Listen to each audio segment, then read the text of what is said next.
हरिओम श्री गणेशाय नमः। शनिवार को व्रत करने की विधि और कथा। विधि: इस दिन शनि की पूजा होती है। काला तिल, काला वस्त्र, तेल और शनि देव को बहुत प्रिय हैं, इसलिए इनके द्वारा शनि का पूजन होता है।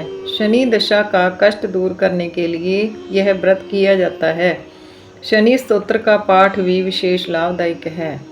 अत शनिवार व्रत कथा प्रारंभ। एक समय सूर्य, चंद्रमा, मंगल, बुध, बृहस्पति, शुक्र, राहु, शनि और केतु, इन 9 ग्रहों में आपस में झगड़ा हो गया कि हम सब में सबसे बड़ा कौन है।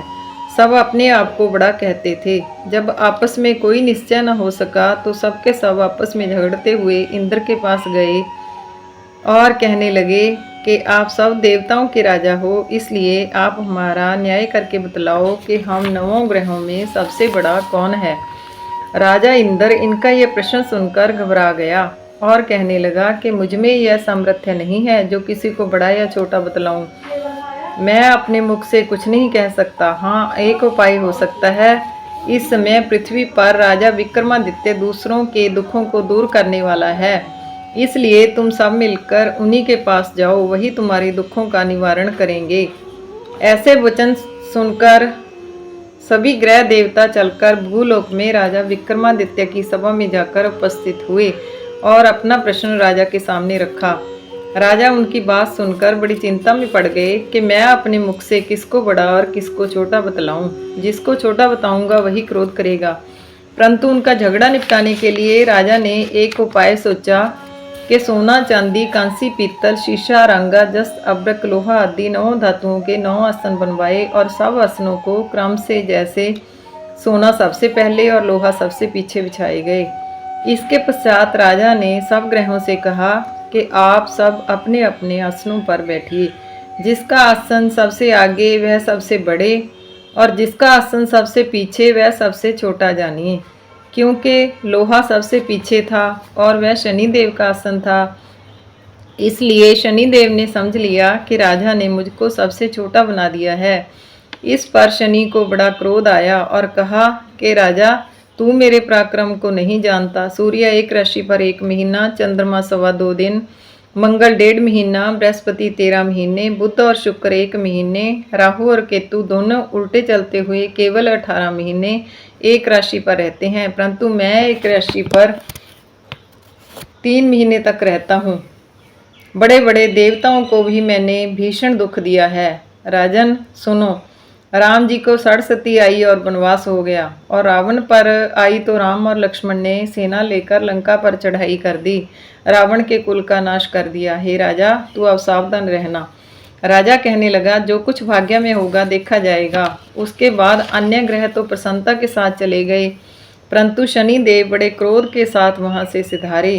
कुछ काल व्यतीत होने पर जब राजा को 7.5 की दशा आई तो शनिदेव घोड़ों के सौदागर बनकर अनेक सुंदर घोड़ों के सहित राजा की राजधानी में आए। जब राजा ने सौदागर के आने की खबर सुनी तो अपने अश्वपाल को अच्छे अच्छे घोड़े खरीदने की आज्ञा दी। अश्वपाल ऐसी अच्छी नस्ल के घोड़े देखकर और उनका मूल्य सुनकर चकित हो गया और तुरंत ही राजा को खबर दी। राजा उन घोड़ों को देखकर एक अच्छा सा घोड़ा चुनकर उस पर सवारी के लिए चढ़ा। राजा को घोड़े की पीठ पर चढ़ते ही घोड़ा जोर से भागा। घोड़ा बहुत दूर एक बड़े जंगल में जाकर राजा को छोड़कर अंतर ध्यान हो गया। इसके बाद राजा अकेला जंगल में भटकता फिरता रहा। बहुत देर के पश्चात राजा ने भूख और प्यास से दुखी होकर भटकते भटकते एक ग्वाले को देखा। ग्वाले ने राजा को प्यास से व्याकुल देखकर पानी पिलाया। राजा की उंगली में एक अंगूठी थी, वह उसने निकालकर प्रसन्नता के साथ ग्वाले को दे दी और शहर की ओर चल दिया। राजा शहर में पहुंचकर सेठ की दुकान पर जाकर बैठ गया और अपने आप को उज्जैन का रहने वाला तथा अपना नाम विक्का बतलाया। सेठ ने उसको एक कुलीन मनुष्य समझकर जलादी पिलाया। भाग्यवश उस दिन सेठ की दुकान पर बिक्री बहुत अधिक हुई। तब सेठ उसको भाग्यवान पुरुष समझकर भोजन कराने के लिए अपने साथ ले गया। भोजन करते समय राजा ने एक आश्चर्य की बात देखी कि खूंटी पर हार लटक रहा है और वह खूंटी उस हार को निगल रही है। भोजन के पश्चात घर आने पर जब सेठ को घर में हार ना मिला तो सबने यही निश्चय किया कि सिवाय बीका के और कोई घर में नहीं आया, अतः अवश्य ही उसी ने हार चोरी किया है। परंतु बीका ने हार लेने से नाहीं की। इस पर 5-7 आदमी इकट्ठे होकर उसको फौजदार के पास लाए। फौजदार ने उसको राजा के सामने उपस्थित कर दिया और कहा कि ये आदमी तो भला प्रतीत होता है, चोर नहीं मालूम होता, परंतु सेठ का कहना है कि इसके सिवाय और कोई घर में आया ही नहीं, अवश्य ही इसी ने चोरी की है। तब राजा ने आज्ञा की कि इसके हाथ पैर काटकर चुरंगिया किया जाए। राजा की आज्ञा का तुरंत पालन किया गया और विक्का के हाथ पैर काट दिए। इस प्रकार कुछ काल व्यतीत होने पर एक तेली उसको अपने घर ले गया और कोल्लू पर उसको बिठा दिया। विक्का उस पर बैठा हुआ अपनी जवान से बैल हाँकता रहा। राजा की दशा समाप्त हो गई और एक रात को वर्षा ऋतु के समय वह मल्हार राग गाने लगा, तो उसका गाना सुनकर उस शहर के राजा की कन्या उस राग पर मोहित हो गई और दासी को खबर लाने के लिए भेजा कि शहर में कौन गा रहा है। दासी सारे शहर में फिरती फिरती क्या देखती है कि तेली के घर में चुरंगिया राग गा रहा है। दासी ने महल में आकर राजकुमारी को सब वृत्तांत सुना दिया। बस उसी क्षण राजकुमारी ने अपने मन में यह प्रण कर लिया कि चाहे कुछ भी हो, मैंने इस चुरंगिया के साथ विवाह करना है। प्रातःकाल होते ही जब दासी ने राजकुमारी को जगाना चाहा तो राजकुमारी अनशन व्रत लेकर पड़ रही। तब दासी ने राजा के पास जाकर राजकुमारी के ना उठने का वृत्तांत कहा। रानी ने तुरंत ही वहां पर आकर कुमारी को जगाया और उसके दुख का कारण पूछा। तो कुमारी ने कहा कि माताजी, मैंने यह प्रण कर लिया है कि तेली के घर में जो चुरंगिया है उसी के साथ विवाह करूंगी। माता ने कहा, पगली, यह क्या बात कह रही है? तुझको किसी देश के बड़े भारी राजा के साथ परणाया जाएगा। कन्या कहने लगी कि माता जी, मैं अपना प्रण कभी नहीं तोड़ूंगी। माता ने चिंतित होकर यह बात राजा को बताई। जब राजा ने भी आकर यही समझाया कि मैं अभी देश देशांतर में अपने दूत भेजकर सुयोग्य, रूपवान एवं बड़े से बड़े गुणी राजकुमार के साथ तुम्हारा विवाह करूंगा, ऐसी बात तुमको कभी नहीं विचारनी चाहिए। कन्या ने कहा, पिताजी, मैं अपने प्राण त्याग दूंगी, परंतु दूसरा वर नहीं भरूंगी। इतना सुनकर राजा ने क्रोध से कहा, यदि तेरे भाग्य में ऐसा ही लिखा है तो जैसी तेरी इच्छा हो वैसा ही कर। राजा ने तेली को बुलाकर कहा कि तेरे घर में जो चुरंगिया है उसके साथ मैं अपनी कन्या का विवाह करना चाहता हूँ। तेली ने कहा कि यह कैसे हो सकता है? कहाँ आप हमारी राजा और कहाँ मैं एक नीच तेली। परंतु राजा ने कहा कि भाग्य के लिखे को कोई टाल नहीं सकता, अपने घर जाकर विवाह की तैयारी करो। राजा ने उसी समय तोरण और थंब लगवाकर अपनी राजकुमारी का विवाह चौरंगिया विक्रमादित्य के साथ कर दिया। रात्रि को जब विक्रमादित्य और राजकुमारी महल में सोए तो आधी रात के समय शनिदेव ने विक्रमादित्य को स्वप्न दिया कि राजा, कहो, मुझको छोटा बतलाकर तुमने दुख उठाए। राजा ने क्षमा मांगी। शनिदेव ने प्रसन्न होकर विक्रमादित्य को हाथ पैर दिए। तब राजा ने कहा, महाराज, मेरी एक प्रार्थना स्वीकार करें कि जैसा दुख आपने मुझे दिया है ऐसा और किसी को ना दें।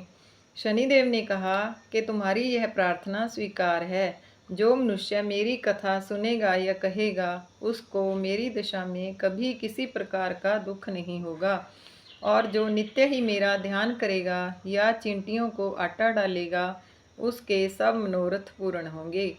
इतना कहकर शनिदेव अपने धाम को चले गए और राजकुमारी की आंख खुली और उसने राजा के हाथ पांव देखे तो आश्चर्य को प्राप्त हुई। उसको चकित देखकर राजा ने अपना समस्त हाल कहा कि मैं उज्जैन का राजा विक्रमादित्य हूँ। यह बात सुनकर राजकुमारी अत्यंत प्रसन्न हुई। प्रातःकाल राजकुमारी से उसकी सखियों ने पूछा तो उसने अपने पति का समस्त वृत्तांत कह सुनाया। तब सब ने प्रसन्नता प्रकट की और कहा कि ईश्वर ने आपकी मनोकामना पूर्ण कर दी। जब उस सेठ ने यह सुनी तो वह सेठ विक्रमादित्य के पास गया और उसके पैरों में गिरकर क्षमा मांगने लगा कि आप पर मैंने चोरी का झूठा दोष लगाया, अतः आप मुझको जो चाहें दंड दें। राजा ने कहा, मुझ पर शनिदेव का कोप था, इसी कारण यह सब दुख मुझको प्राप्त हुआ। इसमें तुम्हारा कोई दोष नहीं। तुम अपने घर जाकर अपना कार्य करो। सेठ बोला कि मुझे तभी शांति होगी जब आप मेरे घर चलकर प्रीतिपूर्वक भोजन करोगे। राजा ने कहा कि जैसी आपकी मर्जी हो वैसा ही करें। सेठ ने अपने घर जाकर अनेक प्रकार के सुंदर भोजन बनवाए और राजा विक्रमादित्य को प्रीति भोज दिया। जिस समय भोजन कर रहे थे, एक अत्यंत आश्चर्य की बात सबको दिखाई दी कि जो खूंटी पहले हार को निगल गई थी, वह अब हार उगल रही है। जब भोजन समाप्त हो गया तो सेठ ने हाथ जोड़कर बहुत सी मोहरें राजा की नज़र कीं और कहा कि मेरे श्री कमरी नामक एक कन्या है, उसका पाणी ग्रहण आप करें। इसके बाद सेठ ने अपनी कन्या का विवाह राजा के साथ कर दिया और बहुत सा दान दहेज आदि दिया।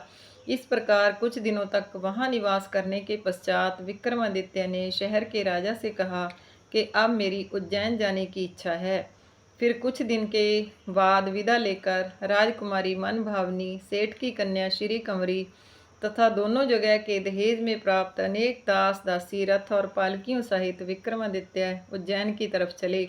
जब शहर के निकट पहुँचे और पूर्ववासियों ने राजा के आने का संवाद सुना तो समस्त उज्जैन की प्रजा अगवानी के लिए आई। तब बड़ी प्रसन्नता से राजा अपने महल में पधारे। सारे शहर में बड़ा भारी महोत्सव मनाया गया और रात्रि को दीपमाला की गई।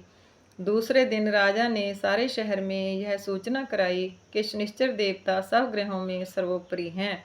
मैंने इनको छोटा बतलाया, इसी से मुझको यह दुख प्राप्त हुआ। इसी कारण सारे शहर में सदा शनिश्चर की पूजा और कथा होती रही और अनेक प्रकार के सुख भोगते रहे। जो कोई शनिश्चर की इस कथा को पढ़ता अथवा सुनता है, शनिदेव की कृपा से उसके सब दुख दूर हो जाते हैं। शनिश्चर की कथा को व्रत के दिन अवश्य पढ़ना चाहिए। बोल शनिदेव महाराज की जय। ओम नमो भगवते वासुदेवाय। ओम नमो भगवते वासुदेवाय। ओम नमो भगवते वासुदेवाय।